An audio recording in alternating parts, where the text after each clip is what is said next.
주말 스포츠 소식 알아보는 시간입니다. 네, 스포츠부의 조은지 기자 나와 있습니다. 안녕하세요. 어서 오십시오. 안녕하세요. 네, 앞서 주요 뉴스로 전해드렸는데요. 17세 이하 월드컵 축구 대표팀 소식부터 알아보겠습니다. 네. 우승 후보를 꺾었어요. 브라질 1대 0으로 꺾었다고요?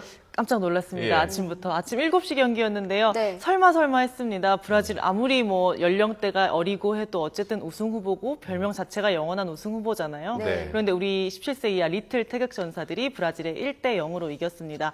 칠레 월드컵이 한창인데 이 월드컵은 17세 이하 선수들이 모여가지고 기량을 펼치는 대회입니다. 네. 후반 34분 장재원 선수가 결승골을 넣었습니다. 브라질 같은 경우는 당연히 우리가 이기겠지 생각하지 않았을까요? 그래서 마음이 좀 급해지고 좀 난폭해지더라고요. 네. 그래서 후반 39분 거친 반칙으로 한 명이 퇴장당하면서 수적 열세까지 겹쳤습니다. 결국에 자멸했는데 자중질환이네요. 네, 예. 우리가 뭐 그냥 어쩌다 이겼다 이런 게 아닙니다. 어. 유효 슈팅도 5대 1로 우리가 압도를 했습니다. 굉장히 잘했고요. 찬스도 예. 더 우리가 많았습니다. 아. 단숨에 우리나라 B조 선두로 올라섰고요. 16강에 청신호를 밝혔습니다. 뭐 탄탄한 조직력 또 투지로 브라질을 혼쭐 내줬는데 이런 통쾌한 승리 좀 오랜만인 것 같습니다. 예. 당당하게 공격적으로 맞선 게 굉장히 인상적이었는데 역대 전적에서 우리 17세 팀이 브라질과 역대 전적은 1무 5패로 한 번도 이긴 적이 없습니다. 오늘 역사를 새로 썼습니다. 그러네요. 아까 브라질이 뭐 영원한 우승 후보라고 말씀하셨잖아요. 사실 뭐 17세 이하라고는 하지만 브라질은 워낙 선수층이 탄탄하기 때문에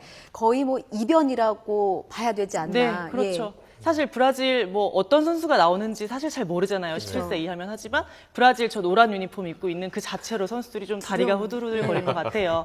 그리고 지난달 우리 안방에서 열린 수원컵이 열렸었는데 그때 네. 이 멤버들이 거의 그대로 출동을 했거든요. 아. 그런데 0대 2로 졌습니다. 아. 그때 지고 좀 칼을 갈았을까요? 아니면 뭐 아. 연막작전이었을까요? 잘 모르겠지만 네. 어쨌든 당시 멤버가 다시 또 나왔는데 실전에서 우리가 본때를 보여줬습니다. 아니 한 번 졌으면은 두려움을 네. 가졌을 법도 한데 전혀 그렇죠. 위축된 게 없었어요. 맞습니다. 예. 위축을 떠나서 너무 압도적으로 경기를 잘했어요. 예. 사실 이 17세 팀 잘 모르시죠? 네. 근데 네. 그 2002년 4강 주역이었던 최진철 감독이 이끄는 팀입니다. 아. 그 최진철 감독은 경기 후에 선수들의 희생 정신이 매우 빛났다. 또 체력적으로 브라질을 압도했다. 이런 얘기를 해줬습니다. 네. 지금 나오는 장면이 지난 0대 2로 졌던 그 네. 우리나라 그에서 했던 수원컵 장면인데요. 예. 나오는 선수 이승우 선수죠. 사실 네. 뭐 최진철 감독도 계시지만 이 팀은 이승우의 팀으로 주목을 받고 있습니다. 네. 이승우 선수 뭐 아시겠지만 리틀 메시라고 불리고 있어요. 예. 우리 대표팀의 유일한 해외파고 또 스페인 명문 바르셀로나에서 뛰는 선수입니다. 세계 3대 유망주로 꼽힌 특급 선수인데 아. 뭐 우리가 그냥 코리안 메시 부르는 게 아니라 외국에서 그렇게 칭하는 선수거든요. 예. 원래 연령별 대표팀은 그렇게 저희가 취재를 하지 않아요. 사실은 좀 네. 바쁘기 때문에. 네. 그런데 이승우 선수 때문에 워낙에 많은 스포트라이트를 받았습니다. 그냥 훈련 가고 친선 경기 가는데도 기자들이 굉장히 많이 몰려서 일거수일투족을 주목해 왔어요. 네. 그래서 네. 어린 선수들이 좀 질투하지 않을까, 좀 위화감을 느낄지 않을까 이런 고민을 굉장히 많이 했고 예. 감독도 그리고 또 협회에서도 그런 부분에 당부를 많이 부탁을 해 왔습니다. 이승우 선수 같은 경우는 늘 우승이 목표다, 우리도 할 수 있다, 왜 못하냐 이런 얘기를 하더라고요. 예. 올 봄에 제가 인터뷰를 했었는데 좀 당돌한 모습에 기가 좀 눌리기도 했어요. 아니 조은지 기자가 네. 이승우 선수의 기에 눌릴 정도로 네. 뭐 스포츠 기자인데. 네, 저보다 한참 어린 선수인데 예. 그 말하는 게 굉장히 좀 카리스마가 있고 그만큼 자신감이 있나 봐요. 그렇죠. 예. 아무래도 그 좀 빡빡한 그런 해외 생활을 하다 보니까 그 유소년 팀 같은 경우는 한 해가 지나면 같이 훈련하던 애가 없어지고 잘리니까 아. 네, 기량에 따라서 철저하게 이렇게 올라가는 시스템이기 때문에 예. 그런 경쟁에 굉장히 익숙해진 선수라고 할 수 있었어요. 그래서 네. 제가 느끼기에 이 친구 뭔가 좀 당돌하다, 뭔가 큰일을 하겠구나 이런 생각을 했었는데 네. 오늘 경기에서도 사실 골은 없었어요. 득점도 어시스트도 없었는데 뭐 리더십으로 굉장히 주목을 받았습니다. 브라질 선수 한두 명이 무조건 이승우 선수 옆에 그렇죠. 찰싹 달라붙어가지고 그게 큰 힘이 되죠, 사실. 네, 예. 맞습니다. 그래서 아까 그 결승골, 장재원 선수의 결승골 장면에서도 단독 찬스가 나올 수 있었던 이유가 이승우 선수가 수비를 끌고 가줘서 거기에서 이제 찬스가 또 나왔거든요. 예. 뭐 주장 이상민 선수 같은 경우는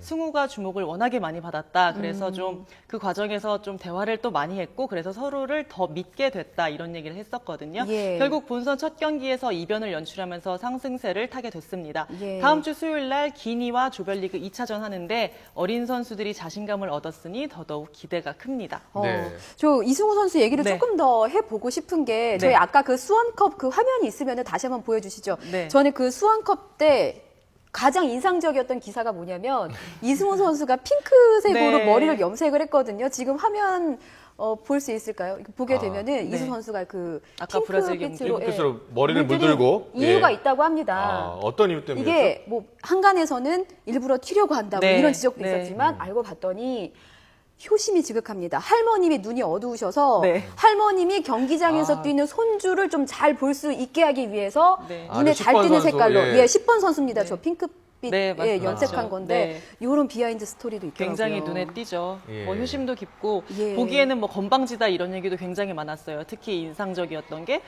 골이 잘 안 들어갔을 때 광고판을 걷어찬 게 있었어요. 그래서 그것 때문에 좀 욕도 먹고 건방지다, 자기가 뭐냐, 또 한국 문화에는 조금 어울리지 않는다 이런 네. 얘기를 했었는데 뭐 그게 다 승부욕의 반로니까 예. 네. 네, 좀 긍정적으로 봐줬습니다. 네. 네. 워낙 잘하는 선수. 더 많은 활약을 해줬으면 해줄 걸로 기대가 됩니다. 네, 네. 눈여겨보겠습니다. 잉수 선수 화이팅. 네. 네. 네, 다음 오늘 빅 경기가 있습니다. 네.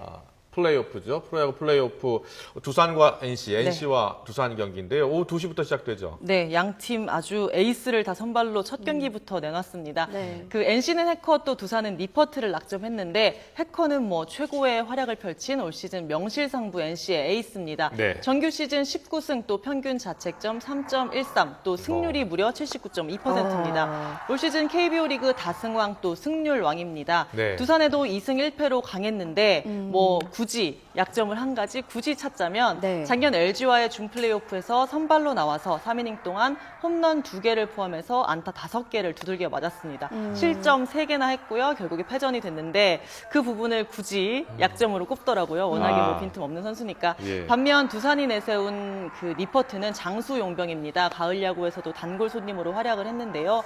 올해를 포함해 벌써 9번이나 가을 야구에 출전했습니다. 네. 2013년엔 한국 시리즈에서도 2번이나 등판했고요. 이 관록과 경험이 강점입니다. 올 시즌엔 사실 주춤했어요. 부상으로 6승 4패 또 평균 자책점 5.10으로 별로 안 좋았는데 후반기에는 부상 여파를 완전히 떨치고 자신감을 회복했습니다. 오늘 첫 경기부터 말씀드렸다시피 에이스끼리 나오는데 어떻게 결과가 나올지 그게 아무래도 그 시리즈 향방에 중요한 변수가 될 것 같습니다. 네, 아유 뭐 선발 선수들의 어깨가 좀 무거울 것 같습니다. 네.